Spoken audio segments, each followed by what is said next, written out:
Bismillahirrahmanirrahim. Assalamualaikum warahmatullahi wabarakatuh dan salam sejahtera. Okey, bersama lagi dengan Cikgu K. Hari ini kita nak belajar tentang instrumen pembayaran. Okey, apa maksud instrumen ni? Instrumen ni maksud dia dengan cara apa kita nak buat pembayaran. Okey, jadi hari ini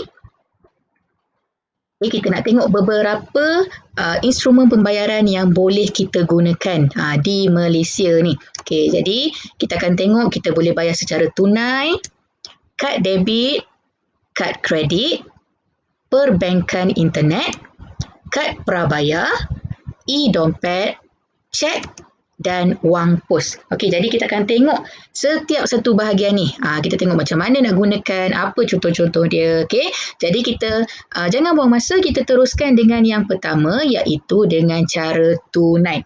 Tunai ni maksud dia bayaran terus menggunakan wang kertas dan duit shilling. Okey, inilah yang selalunya kita buat atau yang kita gunakan selalunya lah. Okey, kita akan bayar dengan cash. Okey, jadi kalau ada duit dalam poket kita tu, kita keluarkan daripada bank, jadi wang tunai tu kita akan terus bayar kepada pekedai tu. Okey, jadi inilah contoh-contoh duit tunai yang kita ada. Okey, duit kertas ada, duit shilling pun ada. Okey, kad debit ni maksudnya daripada kad ATM kita. Kalau kamu tanya pada mak ayah, untuk nak keluarkan duit tunai tadi, kita kena ada kad ATM. Okey, jadi kita akan pergi ke mesin ATM tu, kita akan masukkan nombor kita punya PIN tu, kemudian barulah kita boleh keluarkan duit. Itu kalau nak keluarkan duit. Okay, tapi kalau kita tak nak keluarkan duit, kita boleh juga gunakan kad debit melalui akaun simpanan kita. Maksud dia, kita still akan gunakan akaun simpanan kita, tapi kita tak akan ada duit kertas, kita tak akan ada duit shilling, tapi dia akan terus tolak daripada akaun kita. Cara ini lebih selamat lah. Okay, dan kita tidak akan berhutang. Sebab kalau kita guna kad debit ni, dia bergantung kepada berapa banyak duit yang kita ada dalam akaun simpanan kita. Contoh kalau dalam akaun kita ada RM1,000, tapi kita nak beli barang dengan harga RM2,000. Kita tak bolehlah gunakan kad debit. Okay, sebab tak cukup untuk kita nak tolak daripada akaun bank kita. Okay, jadi kad debit ni kita boleh gantikan tunai dengan menggunakan kad, tapi dia masih lagi tolak daripada akaun simpanan kita dalam bank tu. Okey, kad kredit ni apa beza pula? Kalau kad debit tadi, kita tidak akan berhutang. Tapi kad kredit ni, kita belanja dulu dan bayar kemudian kepada bank dan pengeluar kad seperti pasaraya. Contohnya, okey, katalah macam tadi cikgu bagi contoh, kita nak beli barang yang mungkin agak mahal sedikit. Jadi, bila benda tu mahal, bahaya kalau kita bawa wang tunai. Tapi, nak gunakan kad debit tak cukup pula duit dalam bank tu. Jadi kita boleh gunakan kad kredit. Okay, kad kredit ni maksud dia kita nak bank tolong bayarkan dulu.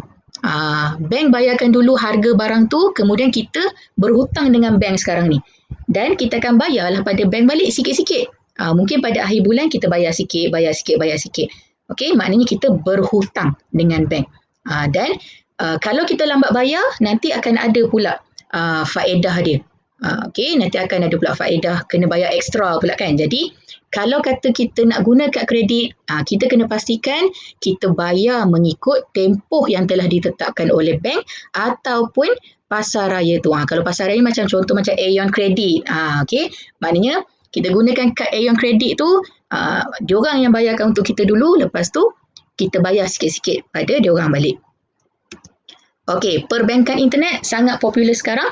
Okey, tambah-tambah tengah pandemik COVID ni, jadi kita banyak gunakan perbankan internet untuk kita mengelakkan daripada kena beratur lama, kita elak daripada keluar rumah, jadi kita boleh gunakan perbankan internet. Okey, jadi contohlah. Okey, perbankan internet ni transaksi pembayaran dan perkhidmatan melalui akaun dalam talian menggunakan internet. Jadi mestilah kena ada internet. Barulah kita boleh buat transaksi, pembayaran dan perkhidmatan. Okey, pembayaran ni macam biasalah kalau kita nak beli apa-apa. Kalau macam perkhidmatan, contoh kita nak bayar bil. Kalau kamu tanya mak ayah kamu, okey, setiap bulan kita kena bayar bil elektrik, bayar bil air, kemudian mungkin kena bayar duit kereta. Jadi kita tak perlulah keluar untuk bayar. Sekarang ni ada banyak yang menggunakan perbankan internet. Okey, jadi ini contoh-contoh perbankan internet yang ditawarkan oleh setiap bank. Jadi setiap bank tu dia boleh ada dia punya website dia sendiri untuk kita gunakan perbankan internet tu. Contoh kalau cikgu bank cikgu Maybank, jadi adalah Maybank to you. Ataupun kalau kata CIMB, adalah CIMB Click. Kan? Okey, dan lain-lain. Semua ni ada dia punya perbankan internet masing-masing. Okey, seterusnya kad prabayar. Kad prabayar ni kalau kamu rasanya cikgu rasa kamu lebih mengenali kad prabayar ni sebagai prepaid. Kalau kata guna phone kan, kita gunakan prepaid. Prepaid tu prabayar lah. Maksudnya apa? Maksudnya bayaran dibuat menggunakan wang sedia ada secara isian semula ataupun top up. Kita top up dulu pada kad, kemudian kita boleh gunakan kad prabayar mengikut jumlah ataupun nilai yang ada dalam kad tersebut. Okey, contoh dekat sini, katalah kad touch and go. Yang mak ayah kamu gunakan apabila sampai dekat tol kan. Okey, jadi kalau kita tak nak beratur panjang-panjang untuk bayar tunai, kita gunakan kad touch and go tu, kita top up siap-siap. Kita masukkan dulu duit dalam tu. Tak kisahlah 100 ke, 200 ke, RM50 ke. Kemudian bila kita sampai dekat tol, kita cuma gunakan kad prabayar touch and go itu. Kita letakkan dekat dia punya pengesan tu, dan dia boleh terus tolak daripada nilai dalam kad.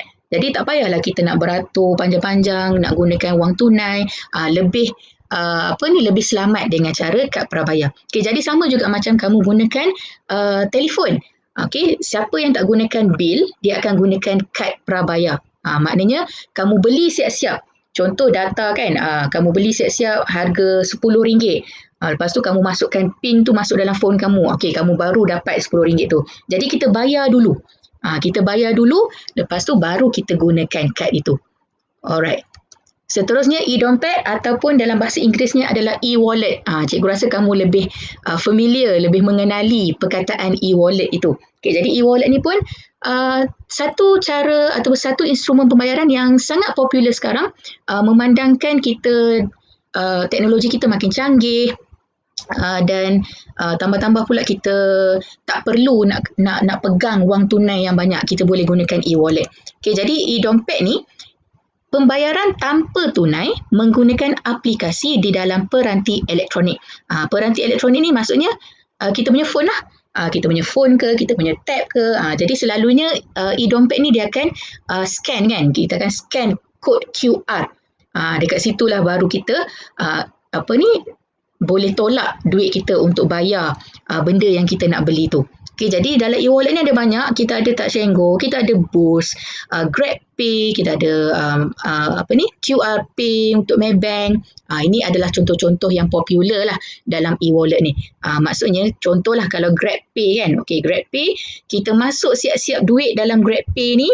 Kemudian bila kita nak beli barang apa-apa, kita akan tolak daripada berapa yang ada dalam GrabPay tu. Kalau tak cukup, kita top up. Kita top up pula. Tapi bila kita top up ni, kita tak adalah kad ke apa. Kita cuma gunakan phone sahaja. Mungkin kita pergi kedai, okey, orang tu tanya nak bayar guna apa. Kita kata okey, saya nak bayar guna GrabPay.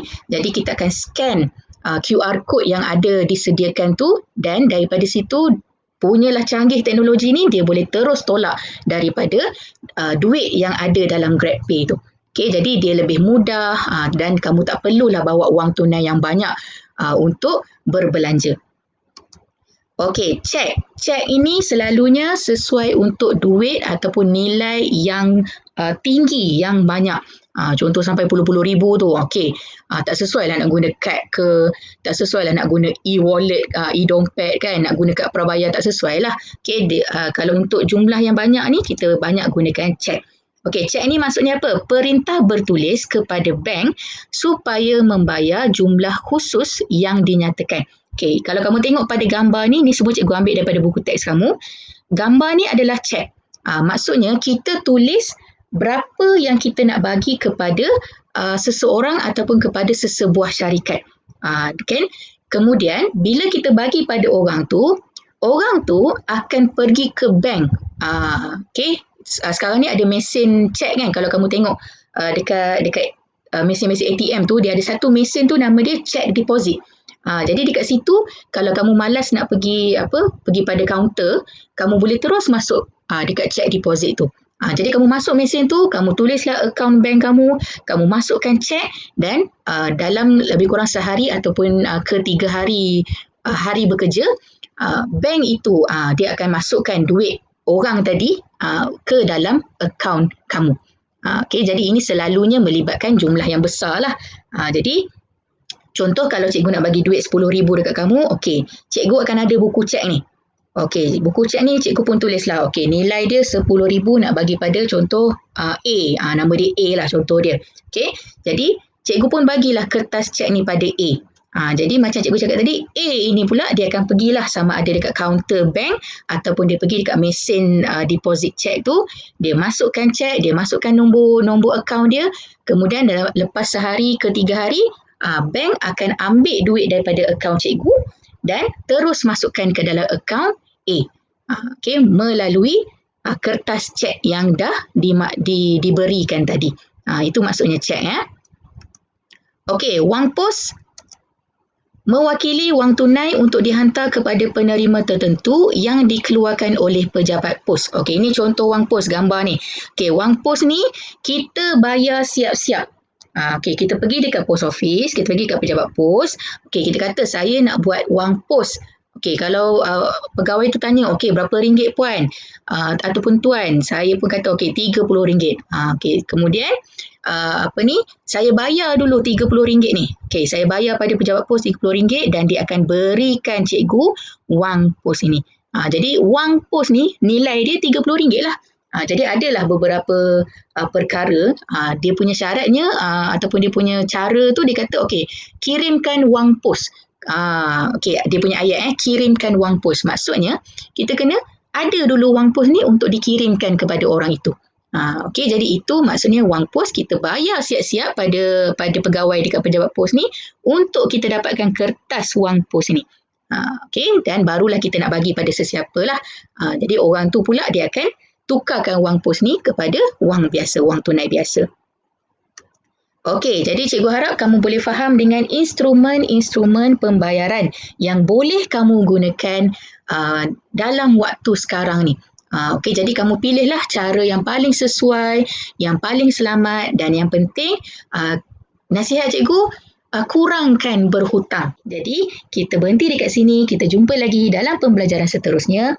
Terima kasih. Assalamualaikum. Jumpa lagi.